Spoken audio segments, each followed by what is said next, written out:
I'm Matthew. This is Rachel Shadle. When James introduced all to him, the one thing that we wrote down to commit to was to hear God's calling and really be bold enough to answer the call that He's placed on our hearts. So we contacted a local foster care agency and signed up to be foster parents. After a few weeks of having our foster care license, they did call and they had a request for a 2-year-old little girl. And later that night, they brought her to our door.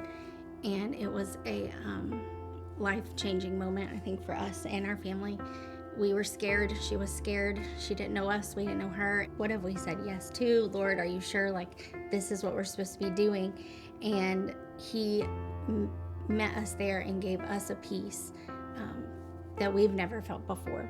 Parenting is not easy, and bringing in another child that's not yours makes it even more difficult. This journey of surrendering ourselves and our time to take care of this child that's not ours has really opened our eyes to what's out there and how these kids are treated, and it makes us want to take more, and it takes surrender, right? We couldn't do this without Jesus being there. God hasn't called us to a life of comfort.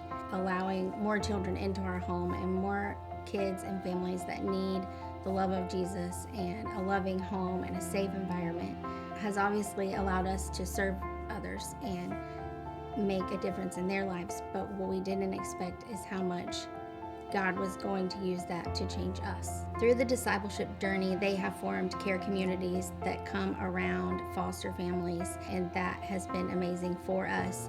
If you can't become a foster parent, you can join a care community which supports foster care, because we couldn't do this without that support. They have painted at our house, they have cleaned up the yard, they have babysat when we've been sick. They are constantly checking in. What can we do? Can we pray for you? We've been able to show our kids the love of Jesus, and them to see us say yes to the Lord. When a kid that comes into your house that's not yours, you think it would be hard to not love them as much as you love your kids, but we were wrong about that.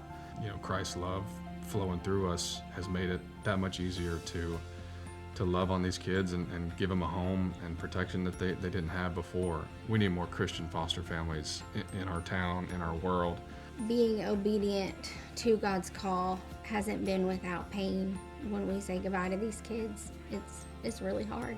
Sometimes we don't know what happens to them. We don't know where they go. But we have to just trust the Lord that we were able to plant a seed. People are always asking, how has this affected your biological children? It's opened up opportunities for them to see saying yes to the Lord and serving kids that they need help. They know that we're helping their parents out, and I feel like it's given a lot of opportunities for teaching moments and just to see what it's like to live out what the Bible teaches.